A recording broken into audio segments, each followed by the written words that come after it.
അപ്പോഴേ ഇന്നലെ ഞാൻ നമ്മുടെ കുറേ ഫെലനോപ്സിസിൻ്റെ പ്ലാന്റ്സ് കാണിച്ചിട്ടുണ്ടായിരുന്നല്ലോ. അപ്പോൾ നമ്മുടെ മഴമറയുടെ അടിയിലായിരുന്നു അത് ചെടി ഇരുന്നത് കൊണ്ടേ ആ പ്ലാന്റ്സിന് അത്ര ക്ലിയറായിട്ട് കാണാൻ പറ്റിയെന്ന് എനിക്ക് തോന്നിയില്ല. അതുകൊണ്ട് ഞാൻ ഓരോ പ്ലാന്റ്സും നന്നായിട്ട് എടുത്ത് കാണിക്കാമെന്ന് വിചാരിച്ച്. അപ്പോൾ അതിൻ്റെ കളറ് ശരിക്കും അറിയാൻ പറ്റിയില്ലെങ്കിലോ എന്ന് കരുതിയിട്ടാണ് ഞാനിപ്പോൾ ഇങ്ങനെ ഓരോന്നായിട്ട് എടുത്ത് കാണിക്കുന്നത്. അപ്പോൾ നമ്മുടെ കയ്യിലുള്ള ഓരോ കളേഴ്സാണ് ഞാനിപ്പോൾ കാണിച്ചുകൊണ്ടിരിക്കുന്നത്. കണ്ടോ എന്ത് നല്ല ഭംഗിയുള്ള കളറാണെന്ന് നോക്കി. ഇത്ര ക്ലിയറായിട്ട് ഇന്നലെ എനിക്ക് തോന്നിയില്ല എടുത്ത വീഡിയോയിൽ.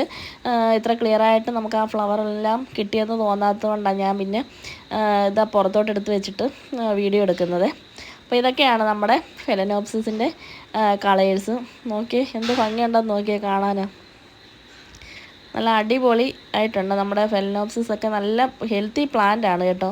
അപ്പോൾ എടുത്തു പറയേണ്ട ഒരു കാര്യം നല്ല ഹെൽത്തി പ്ലാന്റ്സ് ആണ്. അതേപോലെ അത് മൂസിനകത്താണ് വന്നിരിക്കുന്നത്. പീച്ച് കളറിലുള്ള ചെടിയാണ് അതാണ്ട് ഈ കാണുന്നത്. ഇതിനകത്ത് നല്ല രസമുണ്ട് പൂ കാണാൻ. അതും ഒരുവിധം വലിയ പൂക്കളാണ്. അപ്പം കുറേ വെറൈറ്റീസ് ഉണ്ട്. വലിയ പൂക്കളുടെയും ചെറിയ പൂക്കളുടെയും ഒക്കെ ആയിട്ട് മിനിയേച്ചറും വലിയ പൂക്കളുടെയൊക്കെ ആയിട്ട് കുറച്ച് കളക്ഷനാണ് നമുക്കിപ്പം വന്നിട്ടുള്ളത്. അപ്പോൾ ആർക്കെങ്കിലുമൊക്കെ ഇഷ്ടപ്പെടുകയാണെന്നുണ്ടെങ്കിൽ ഒന്ന് വാട്സപ്പ് ചെയ്താൽ മതി കേട്ടോ. നമുക്ക് പ്ലാന്റ്സൊക്കെ നമ്മൾ അയച്ചു തരുന്നതായിരിക്കും. അപ്പോൾ ഇത് മാത്രമല്ല, നമ്മുടെ ഈ കുറേ അരാന്ത്രയുടെ ചെടികളും ഉണ്ട്. ഫ്ലവറുള്ള ചെടികളും നമ്മൾ സെയിലിന് വെച്ചിട്ടുണ്ട് കേട്ടോ. ഇത് പോട്ട് ചെയ്യുമ്പോൾ നമ്മൾ ശ്രദ്ധിക്കേണ്ടത് കരിക്കട്ടയ്ക്കകത്താണ് പോട്ട് ചെയ്യുന്നതെന്നുണ്ടെങ്കിൽ നല്ലതായിരിക്കും. കാരണം ഒച്ചിൻ്റെ ശല്യമൊക്കെ കുറവായിരിക്കും. അതേപോലെ ഇത് നല്ലതായിട്ട് ഹെൽത്തി ആയിട്ട് വളരുകയും ചെയ്യും. ഞാനിത് പോട്ട് ചെയ്യുന്നത് കൂടുതലും കരിക്കട്ടയ്ക്കകത്താണ് പോട്ട് ചെയ്തിരിക്കുന്നത്. പിന്നെ നമുക്ക് തടി കഷ്ണങ്ങൾക്കകത്തുമൊക്കെ ഇതിനകത്ത് പോട്ട് ചെയ്ത് വെക്കാം കേട്ടോ. അപ്പോൾ ഇത് കണ്ടോ, ഇതൊക്കെ നല്ല വെറൈറ്റി ഫ്ലവേഴ്സാണ്. നല്ല ഹെൽത്തി പ്ലാന്റുമാണ്. ഇത് പോട്ടിങ്ങൊക്കെ നല്ല ക്ലിയറായിട്ട് ചെയ്യുകയാണെന്നുണ്ടെങ്കിൽ എപ്പോഴും ഇതിനകത്ത് പൂവുണ്ടാകും കേട്ടോ. ഫെലനോപ്സിസ് അങ്ങനെ പൂവുണ്ടായി കഴിഞ്ഞാൽ നല്ല ഭംഗിയാണ് കാണാൻ.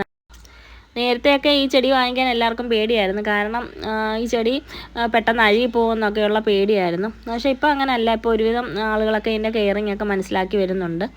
അപ്പോൾ ഇത് നമ്മൾ വൈകുന്നേരങ്ങളിൽ അധികം നമ്മൾ നനയ്ക്കാതിരിക്കുന്നതായിരിക്കും നല്ലത്. ഇത് നനയ്ക്കുമ്പോഴേ ഇതിൻ്റെ ഇലകളിലൊക്കെ വെള്ളം കെട്ടി നിന്നിട്ട് ചെടി പെട്ടെന്ന് അഴുകിപ്പോകും. അതേപോലെ ഒച്ചിൻ്റെ ശല്യമൊക്കെ ഈ നനവുള്ളിടത്തായിരിക്കും കൂടുതലായിട്ട് ഒച്ചിൻ്റെ ശല്യമൊക്കെ ഉണ്ടാകുന്നത്. അങ്ങനെ കുറച്ച് കാര്യങ്ങൾ ശ്രദ്ധിച്ചു കഴിഞ്ഞാൽ നമുക്ക് നന്നായിട്ട് വളർത്തിയെടുക്കാൻ പറ്റുന്നൊരു ചെടിയാണ് കേട്ടോ. ഇത് നല്ല രീതിയിൽ നമുക്ക് വളർത്തിയെടുക്കാൻ പറ്റുന്ന ചെടിയാണ്. നോക്കിയാൽ ഇതിൻ്റെ റൂട്ടൊക്കെ നോക്കിയാൽ നല്ല ആരോഗ്യത്തോടുള്ള റൂട്ടാണ്.